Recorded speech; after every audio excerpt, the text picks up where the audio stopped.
Numbers chapter 30. And Moses said to the heads or leaders of the tribes of Israel, This is the thing which the Lord has commanded. If a man vows a vow to the Lord, or swears an oath to bind himself by a pledge, he shall not break and profane his word. He shall do according to all that proceeds out of his mouth. Also, when a woman vows a vow to the Lord, and binds herself by a pledge, being in her father's house in her youth, and her father hears her vow and her pledge with which she has bound herself, and he offers no objection, then all her vows shall stand, and every pledge with which she has bound herself shall stand.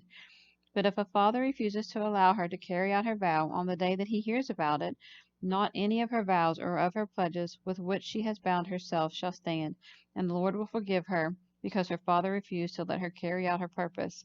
And if she is married to a husband while her vows are upon her, or she has bound herself by a rash utterance, and her husband hears of it, and holds his peace concerning it on the day that he hears it, then her vow shall stand, and her pledge with which she bound herself shall stand. But if her husband refuses to allow her to keep her vow or pledge on the day that he hears of it, then he shall make void and annul her vow which is upon her, and the rash utterance of her lips by which she bound herself, and the Lord will forgive her.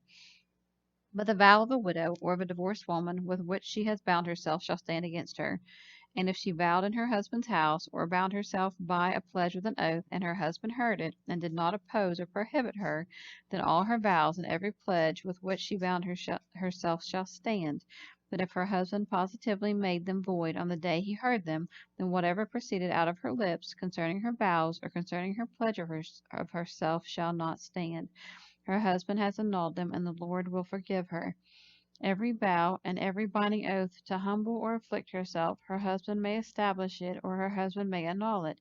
But if her husband altogether holds his peace concerning the matter with her from day to day, then he establishes and confirms all her vows or all her pledges which are upon her. He establishes them because he said nothing to restrain her on the day he heard of them. But if he shall nullify them after he hears of them, then he shall be responsible and bear her iniquity. These are the statutes which the Lord commanded Moses between a man and his wife, and between a father and his daughter, while in her youth in her father's house.